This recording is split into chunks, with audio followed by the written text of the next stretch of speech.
বিসমিল্লাহি ওয়াল হামদুলিল্লাহ ওয়াসসালাতু ওয়াসসালামু আলা রাসূলিল্লাহ আম্মা বাদ। আসসালামু আলাইকুম ওয়া রাহমাতুল্লাহি ওয়া বারাকাতুহু। রহমত, মাগফিরাত এবং নাজাতের বার্তা নিয়ে আমাদের মাঝে আগমন করেছে এই পবিত্র রমজান মাস।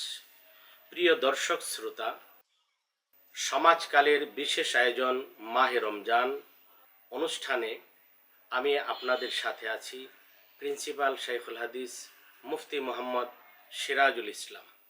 আমি আজকে আপনাদের সামনে রোজার নিয়ত নিয়ে কথা বলবো।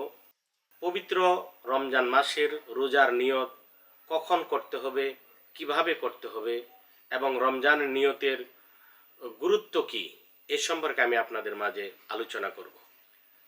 রাসূলুল্লাহ সাল্লাল্লাহু আলাইহি সাল্লাম নিয়ত সম্পর্কে একটি ঐতিহাসিক হাদিস বলেছেন। আন উমর ইবনুল খাত্তাব রাদিয়াল্লাহু তাআলা আনহু قال قال رسول الله صلى الله عليه وسلم إنما الأعمال بالنيات রাওয়াহুল বুখারী। বুখারী শরীফের হাদিস। দ্বিতীয় খলিফা, নবীজির প্রিয়তম সাহাবী, 40তম মুসলমান হযরত উমর ইবনুল খাত্তাব রাদিয়াল্লাহু তাআলা আনহু বলেন, রাসূলুল্লাহ সাল্লাল্লাহু আলাইহি সাল্লাম ইরশাদ করেছেন, প্রত্যেক কাজের বিশুদ্ধতা নির্ভর করে নিয়তের উপর। এই জন্যে প্রত্যেক ব্যক্তি যা নিয়ত করবে তার জন্য তাই বরাদ্দ হবে।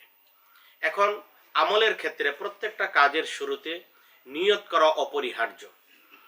সেজন্য আমরা পবিত্র রমজান মাসের রোজা রাখব। আমাদের প্রত্যেকের ভিতরেই একটা ধারণা আছে রমজানে রোজার নিয়ত কখন করব বা কখন করতে হবে।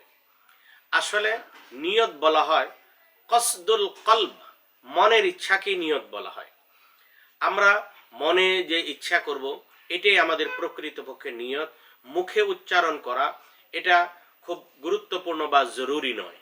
আমরা যেরকম রমজান মাসে রোজা পালনের জন্য আমরা যখন সেহরি খাবার এর জন্য আমরা ঘুম থেকে জাগ্রত হই এবং সেহরি খেতে বসি, তখন কিন্তু আমাদের মনে একটা ইচ্ছা থাকে যে আমরা আগামীকালকে রোজা রাখবো।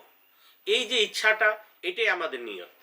তারপরেও আমরা যদি মৌখিকভাবে নিয়ত করতে চাই, সেটা নিষিদ্ধ না, আমরা নিয়ত করতে পারবো, কিন্তু মনের ইচ্ছাটাই নিয়ত।